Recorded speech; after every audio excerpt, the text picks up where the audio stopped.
دوستو وہ کون تھے جسے اللہ کے نبی نے خود سیف اللہ یعنی اللہ کی تلوار کا لقب عطا کیا؟ ایک ایسے بہادر سپاہی جو اپنی زندگی، حکمت عملی اور بہادری کی وجہ سے دنیا بھر میں مشہور ہوا، لیکن جس کی زندگی صرف میدان جنگ تک محدود نہ تھی بلکہ قربانی، وفاداری اور اسلام کے لیے بے مثال محبت کی کہانی بھی تھی۔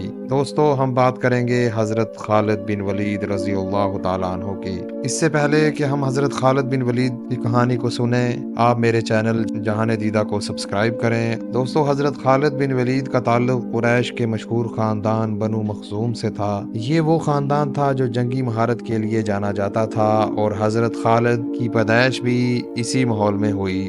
مکہ مکرمہ کی سرزمین پر جہاں ہر طرف بت پرستی کا راج تھا، وہ ایک ایسے خاندان میں پیدا ہوئے جہاں بہادری، تلوار بازی اور جنگی حکمت عملی سیکھنا بچوں کی پرورش کا حصہ تھا۔ لیکن کیا آپ یقین کریں گے کہ یہی خالد بن ولید جو ابتدا میں اسلام کے سخت مخالف تھے، بعد میں اللہ کی تلوار بنے؟ آپ نے اپنی جوانی مکہ میں گزاری اور قریش کے ان سرداروں میں شامل تھے جو مسلمانوں کے خلاف جنگوں میں پیش رہتے تھے۔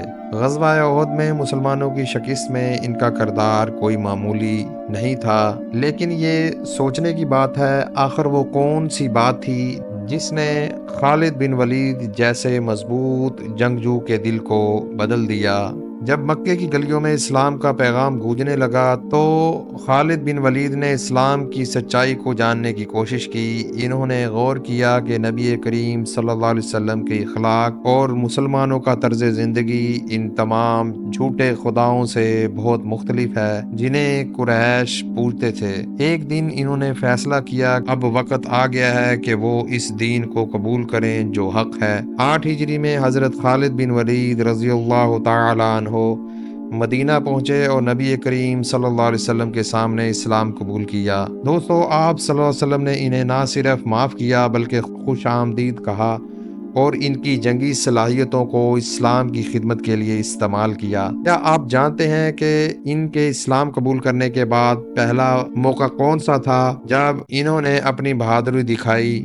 وہ تھا غزوہ موتا۔ اس جنگ میں جب مسلمانوں کے 3 سپہ سالار شہید ہو گئے تو حضرت خالد بن ولید رضی اللہ تعالیٰ عنہ نے کمان سنبھالی اور مسلمانوں کو دشمن کے گھیرے سے بحفاظت نکال لائے۔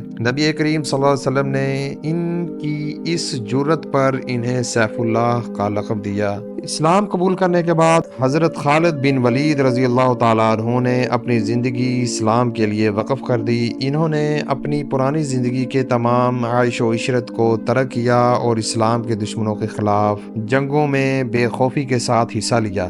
وہ فتح مکہ، جنگ حنین اور طائف کے محاصروں میں نمایاں رہے، لیکن کیا آپ جانتے ہیں کہ زندگی بھر میدان جنگ میں ناقابل شکست رہنے والے اس سپاہی کا انتقال کس حال میں ہوا؟ حضرت خالد بن ولید رضی اللہ تعالیٰ عنہ نے اپنی زندگی میں وہ سب کچھ قربان کیا جو ان کے پاس تھا، لیکن دنیا سے رخصت ہوتے وقت ان کے پاس نہ کوئی دولت تھی اور نہ ہی کوئی شان و شوکت۔ وہ ہمیشہ یہی کہتے تھے کہ مجھے موت میدان جنگ میں چاہیے تھی، لیکن اللہ نے مجھے اپنی مرضی سے بستر پر موت دی۔